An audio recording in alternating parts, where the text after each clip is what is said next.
really honored to be here today. And there's a lot more people here than I thought there would be when I walked into the room. I was like, oh my gosh. So I'm a little bit nervous about the work with me a little bit on that. So my company is Ms. Style Lab. Before we get too far, I want to remind you of the hashtag AccelDSM. So please engage. If you have questions, I'll check Twitter afterwards, and we'd love to have a follow-up conversation if you so desire. With that, we'll go ahead and get started. Mid-Style, what do? Well, to put it simply, we put clothes in a box, and we send it to guys all over the country who hate to shop. And I know most of you probably have no idea why a guy like me would start a company like this. But the reason is this guy. You see, we all know this guy. In fact, I'm looking around the room, and I have to be honest, some of you are this guy. What we do at Mid-Style is we help guys who look like this. And we help them look like this. We help them put their best foot forward, we give them confidence, we help them represent the best version of themselves to the rest of the world. That's what we do. So how does it work? Guys, go to our website and fill some basic information, our height, weight, size, preferences, style, colors they like, colors they don't like, you name it, we ask it. And then we have a stylist team who curates items specifically based on the information that was provided, and we send 5 hand-selected items from a stylist to our members.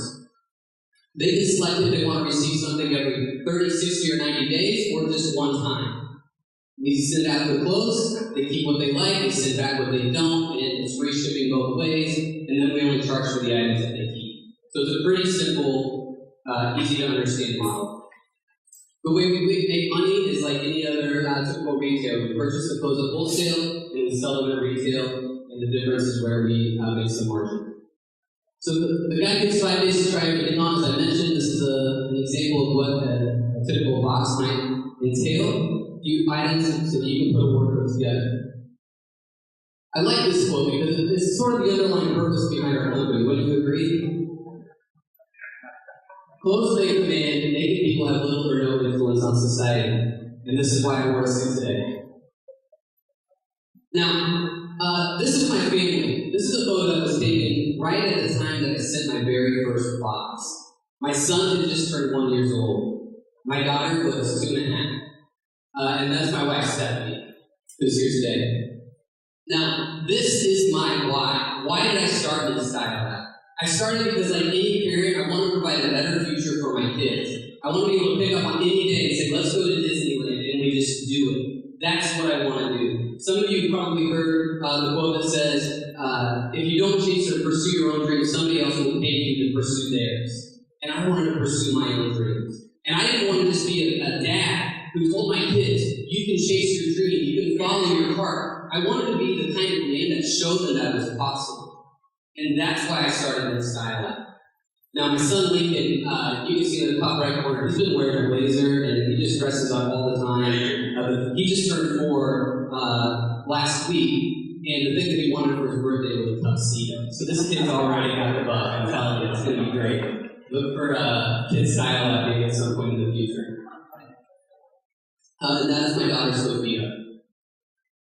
Now, I put this photo because, again, my son had just turned 1, but I want you to take notice of the mustache in the lower right-hand corner. This became inspiration for my very first logo. Those mustaches are really little envelope seals for birthday invitations. And so I bought the price tags, the mustaches, and a ball of twine at Hobby Lobby. Outside of the fact actually having to pay for clothes, I started Mid-Style Lab for about $20. It was $9.99 for the domain name, and about $10 for this other stuff, and I was in business. And I started with my co-founder, Ryan Weldon. He was my very first friends and family investor. He and his wife wrote me the check. And ironically, about a year before when I first shared the idea with him, he thought it was stupid. But he was also the first person to step up when I said I'm serious to write me the check and say I did it with you. So we would go to Albemarle, we would go to Williamsburg, and we would go and we would spend $10,000 at the Gap and $10,000 at the Banana Republic. And we were just spending money like crazy. And in fact, one of the stylists that works for me now is somebody that I recruited who used to manage the Banana Republic in Williamsburg. She moved to Des Moines and now she works for us. At the time, she thought I was really weird Like, who is this guy that comes in and buys all the clothes and says, someday you'll want to work for me? Like, who is this guy? And that was me. And that's how we grew. I got some advice from a mentor who suggested that I take out a Facebook ad because I knew my friends would buy from me and I knew my friends would buy for me, and so I did. And I put $10 a day for 10 days on a Facebook ad. I took a picture of a box and I posted it online. And for $100 in my free website template, in my Google Docs survey where I was gathering all guys' size information, I had 1,400 guys sign up in 10 days for $100. That's getting like 11 cents a click. If you know anything about pay-per-click, you know that is unbelievable. But I was like too new to know that was actually good, because if I had any insight of that, I'd be like, I need $10,000 right now. So it's really good kind of click through. This was phenomenal. And some guys in Wisconsin heard about it. And they came down and had coffee with me. They run this accelerator called Generator. And a generator is a 90-day accelerator. And so they gave me $70,000. And I was one of 5 companies selected out of about 400 to get into this program. I've heard that statistically it's easier to get into Harvard. And if you apply for an accelerator, you know what I'm talking about. It's not easy. But I went there and met some really great people, and I met some really great mentors, and I had the cash to be able to quit my full-time job and know that I at least had a little bit of runway to pursue my dream. I also cashed out my 401k, and that's what my wife and I lived off of for the first 9 months in making that transition. I mean, it was awesome. And I graduated the accelerator April 3rd, 2014, so that's when I consider our very first official sort of launch date. Even though there was this stuff happening behind the scenes, we officially launched when we graduated that accelerator program. Suddenly, we were making headlines. And it was awesome. Everybody was talking about us. Some publications you might not have heard of, but we were definitely in the news. It was something that I'd always dreamed of. Here I was, this guy that started this company in my basement, and I was finally I was moving on up. Who here was like $1.9 million, right? It was awesome. And so it started just me and Ryan. But it quickly grew to where our team was 27 people. Really fast. We were spending up to $50,000 or more a month on marketing to acquire customers. We had an inventory of $750,000.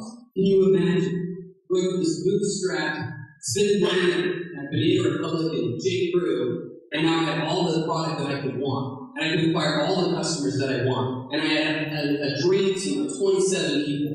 It was amazing. But even better than that is we had customers all over the country.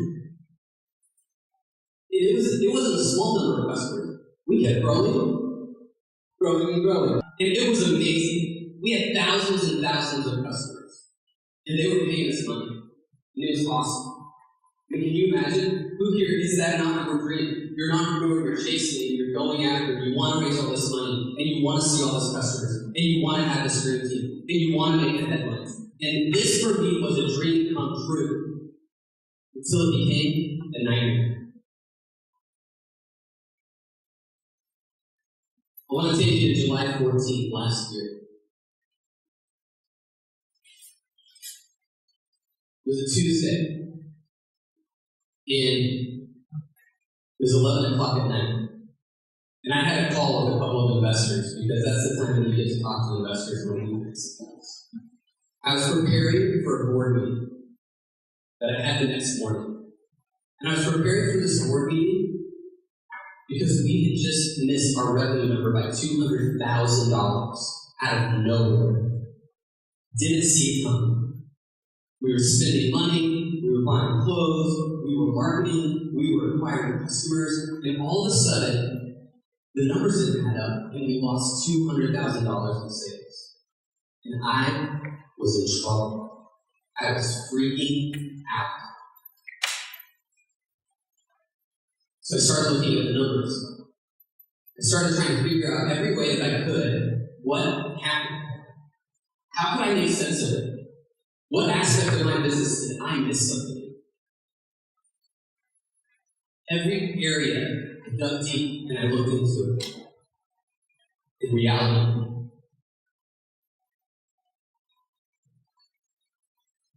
I was no longer going to have a company in 42 days. We were burning money so fast. And when we missed that revenue projection, it was all over. This is the moment where your life flashes before your eyes, because you can see death. The death of any company is when you run out of cash. And I had almost none left. Some of you may have heard of the Startup Genome Project. They did research and they identified 3,400 startups that had raised money. And they wanted to know what did they have in common. But more specifically, they wanted to know what percentage of them failed. 94% of startups failed. But even more, 74% of startups failed because of what is referred to as premature scaling. Premature scaling is defined as spending too much money on marketing and hiring too many people and having too much product. It was exactly the status that we were in. And we were about to become a part of this system.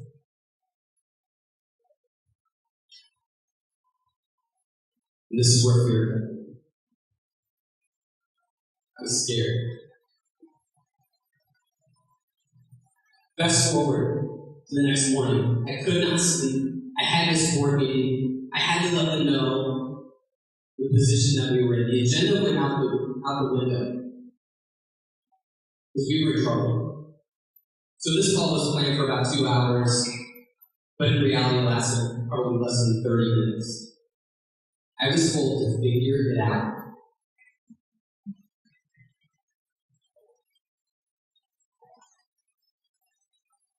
So I got off that call, and I called my wife. She didn't know any of this was going on. So I had her meet me at the Starbucks parking lot, Starbucks on Harvard Drive.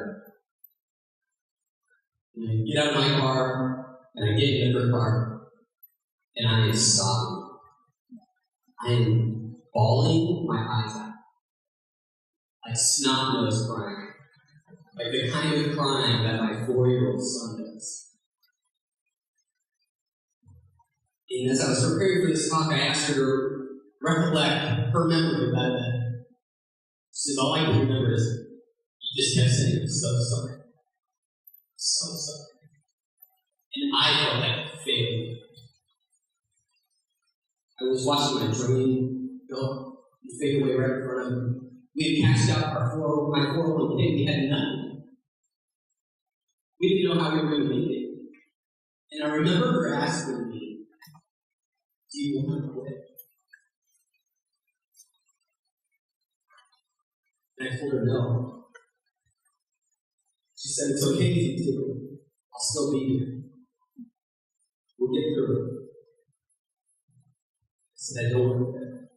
Through tears and snot, I still believed in the dream. There was something here. It wasn't worth giving up. I didn't want to quit. But I still was scared. So, we left that conversation, and she gave me courage. She let me know we'd be okay, that we were going to make it, that we didn't have all the answers yet, but that I didn't need to be afraid, that she believed in me, and that was what I needed to hear. So I went back, because I had to figure it out, and I started looking at the numbers again. In every area of business, I went through and I combed through, and I found everything that I could possibly cut. What numbers did we need to hit? How would it work? What was going to be the plan? I was trying to figure out how to survive. Because I was dying and I was bleeding out. It was more than bleeding out. It was all but my next dead. And during this time, I had a team of 27 people just going on like nothing was wrong. Just going about, singing songs in the office, acting clothes, and shipping them to the guys without a clue.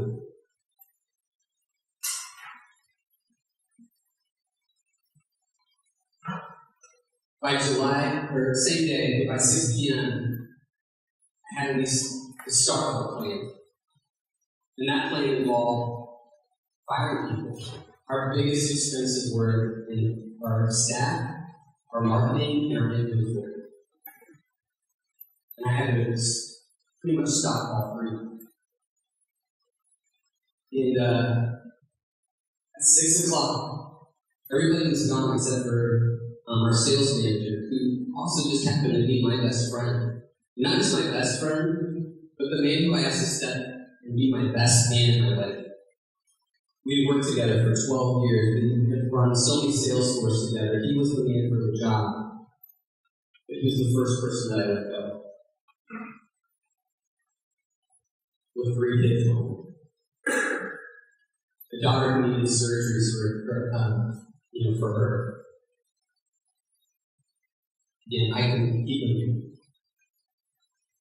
And ironically, at the same time, his dad, who I referred to as Pops affectionately many a time, was hanging up these racks for our stylists so that they could be better organized at their offices.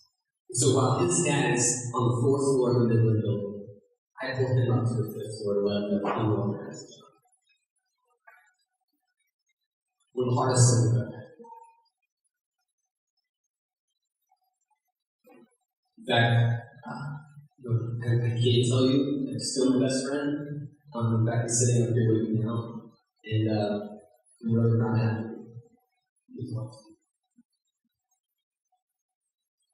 The next morning, I was at the Square One office. I couldn't let anybody hear the conversation that I was going to have, so I was in a completely different building, because I needed to inform my board of the decisions that I had made. I needed to let them know that we were going to be cutting staff, how we were going to reduce marketing, how we were going to hold off paying vendors, how we were going to try to conserve as much cash as possible, how I was going to take a 50% cut of my salary, how we were going to move out of our house, how we were going to sell the car, how we were going to make it work because I believed in the dream. And after I shared all this with them, it still wasn't good enough. Over the 24-hour period that had happened, they more or less decided that I was the next guy to go. I had 2 board members, and one of them basically wanted to dissolve the company and try to get the shares absorbed into a competitor. Maybe we can call our competitors, maybe they'll want your customer base or access to something that you've done, and even though they'll have less share value, if they have an exit, then there will be some sort of a return of the share holders, was the line of thought. But there was zero faith in me. The other board member, he liked me, he thought I was a nice guy, thought I should still be involved, but he wanted to bring in an outside CEO. So neither of these 2 equations allowed me to be any part of the future of the company. And now I believe so much with all of my heart that this company was worth saving at the piece. I could see something in these numbers, and I could see something in our customers, and I could see something within the model that I knew that we just had a chance. We could do something great. I ended that call, and then I got this text message from Ryan. He said, "Hey, when is this all going down? It's really hard to see everyone knowing what's going down."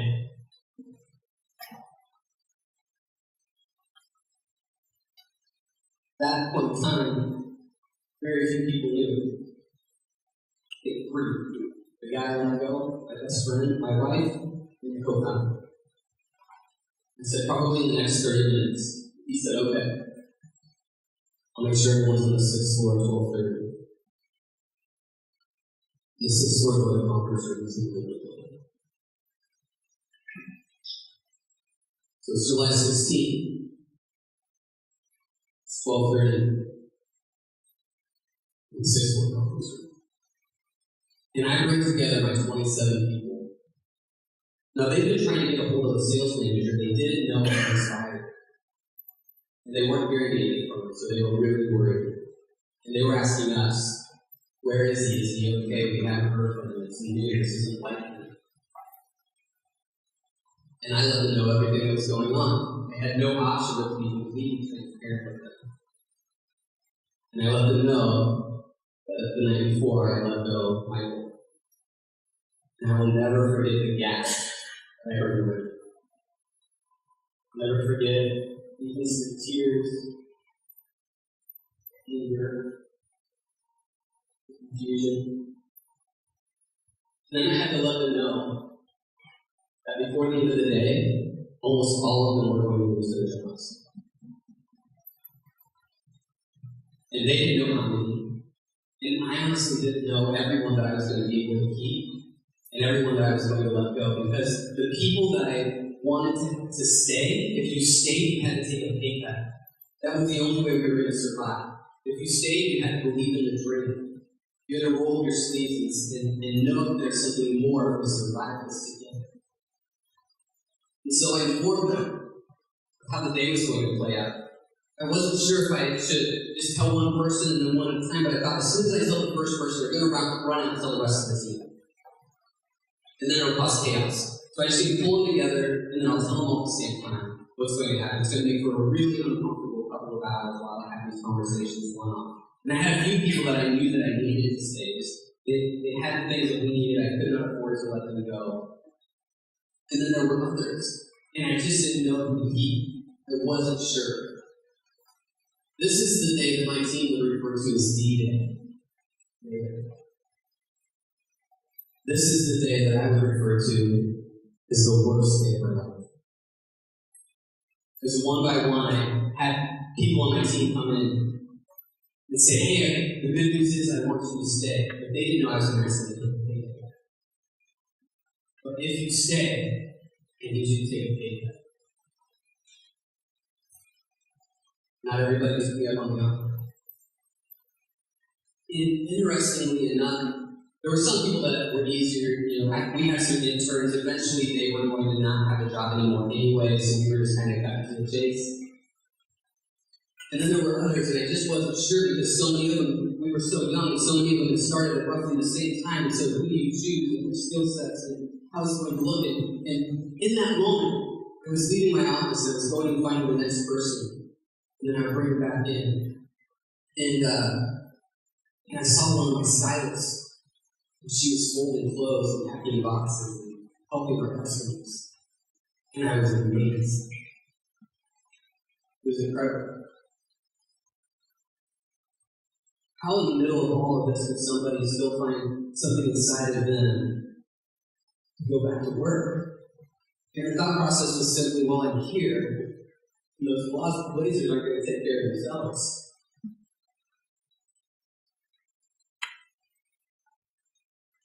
And honestly, at the time, I didn't know if she was the person I was going to keep or not, because I wasn't sure who was going to accept the offers or not. But when I saw that, I said, I've got to keep it. She gets it. I need the right people. She gets it. The next morning, after the hardest day of my life, I had a meeting with an investor because I knew my board wanted to dissolve the company and get rid of me. And I didn't know what to do, so I asked him, and he said, well, what do you want to do? And I said, I think I can fire my board. I think I want to fire my board. I think there's something here worth saving. And I will never forget the moment, because he leaned forward in his chair, and he looked me square in the eyes, and his voice became very stern. And he said, Derian, everything in you, now is the time where you play defense. Go chase your dream. Make it happen. Believe in yourself. And if you move through with this, then I'm with you. And the way that it worked is that we were incorporated in Delaware, which meant that we needed our stakeholders to take a vote on whether or not the board stayed in place. And so, because we were incorporated in Delaware, I needed 50% of the shareholder votes. Now, I held the majority, but I needed to know that my investors were with me. But before I did that, the thing I want to point out is that this meeting with this investor is, in a sense, what gave me permission to move forward. I knew if I had in that others would come around. I could say, I already have one-on-one. That's what And at the time, as I think back, he had to have known that his money was on the line. Like, this thing is going out. So if the other options don't come to fruition, there's a really good issue for this thing. And so that meeting was at 9. He said, "You call your attorney right now." So we ended the meeting immediately, and I called my attorney. And I said, "What do we need to do?" And so we could have a vote by proxy, is essentially what we could do. We could sit down. So I started making phone calls. By noon, I was having calls with every investor that wasn't located or had a relationship with the board members that I was looking to get rid of. And I told them all what was happening and where we were at. I also told them that I had a plan, that we could do this. And I got every single investor to sign that document with me, give me the chance to continue to pursue the dream because they could see it too as they got me. I had a plan and I knew what to do, I just needed a chance. After I made those calls, I went back to the numbers because this was Friday and I let my team that was staying, that was going to stay, have Friday off. And we would get back together on Monday. And on Monday, we would come back together, and I was working on a presentation because I needed to take them also through all the numbers. At this point, nothing was off the table. They needed to see every single expense so that they could have something in their mind to know what was happening and where we were going, and have some sense of why should they even stick around. Is this done now, or is there a plan? And I needed to share with them. I needed to put what I knew in my head on paper. And so again, I went through all of the numbers. I made adjustments. And then it was about 11 o'clock at night, and my computer crashed. And I lost it all. I've been working on it all day. It just went through the worst of my life. And there's something about Excel not really getting along with that. Who knew? So I'm frustrated, and right outside is this little bodega.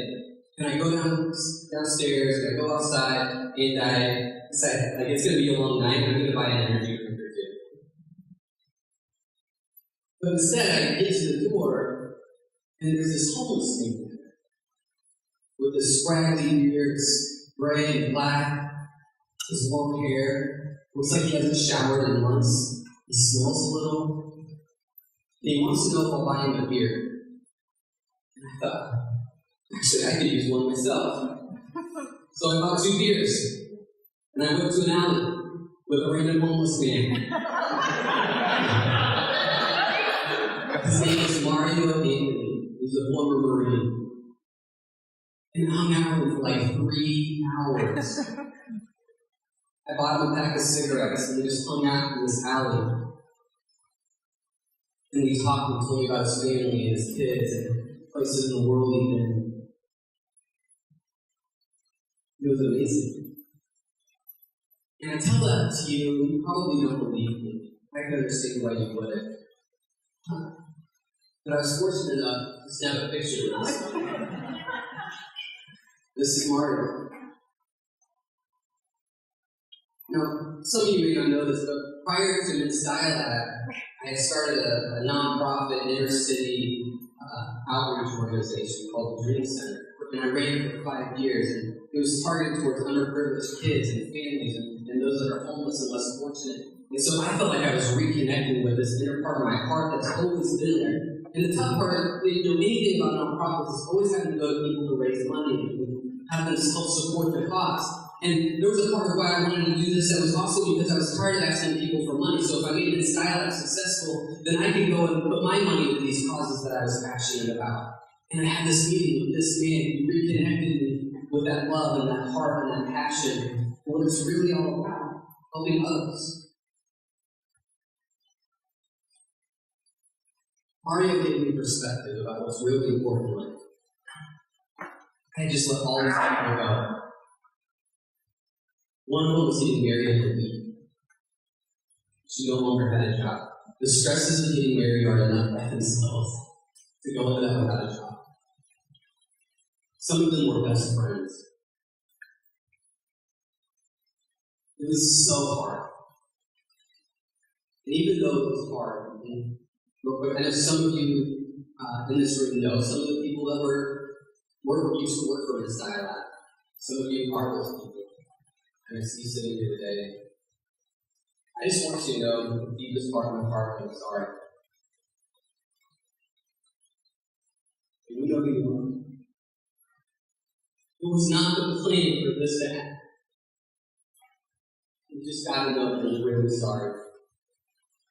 I'm sorry that I couldn't keep you on. I'm sorry for how things played out. I'm sorry for the pressures that I felt for my work. And you know firsthand because you were there with me. So you have a sincere appreciation because you were a big part of history in this dialogue. So thank you for that. July 22nd, it's Wednesday, it's 9 a.m. This is when I went down. This is when I fired my board. This is when the votes came in. And my vote went well over the top.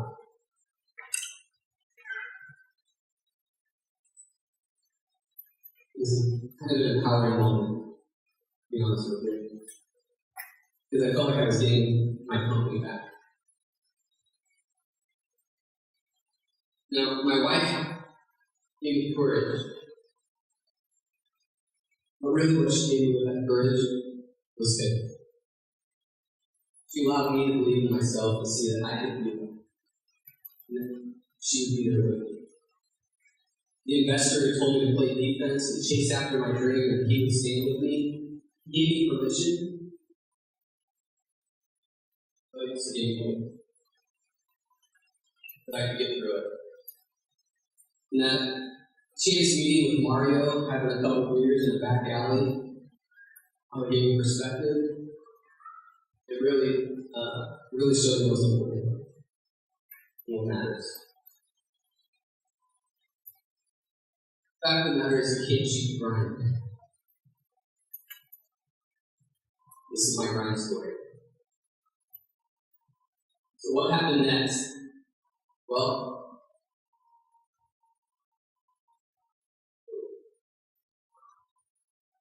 this was July. We had to sort of reset the company. We pivoted. We moved to a new business model, a subscription model, as I explained it. It's not how we used to operate. We got very lean and very concentrated. And from September to the end of 2015, we were growing more than 40% month over month in sales. And raising another $1 billion from investors that, had I shared this story then, probably wouldn't have invested. I had to keep your eyes focused on moving forward, because that's where we're going. And they believe in me. Many of them are here now. I just want to say thank you. You know who you are.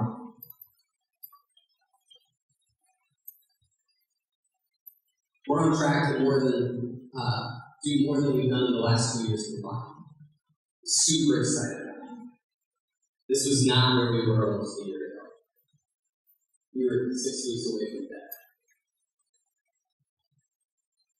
And now we're back up to 15 people. So I went from 27 down to 8 overnight. Now we're growing again.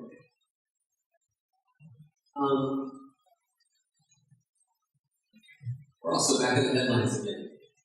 And working with some nationally known places that you've all seen before. And I had somebody ask me recently, do you ever get used to it? And I thought to myself, honestly, I'm just grateful to still be here.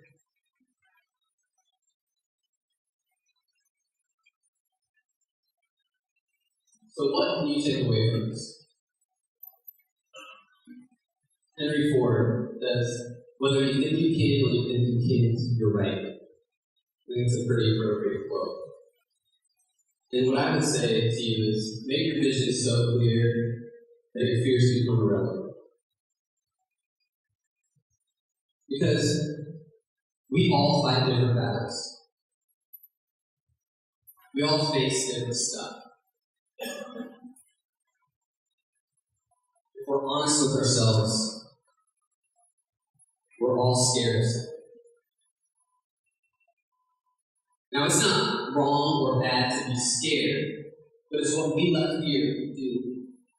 Because with fear, we quit too early. With fear, we lie.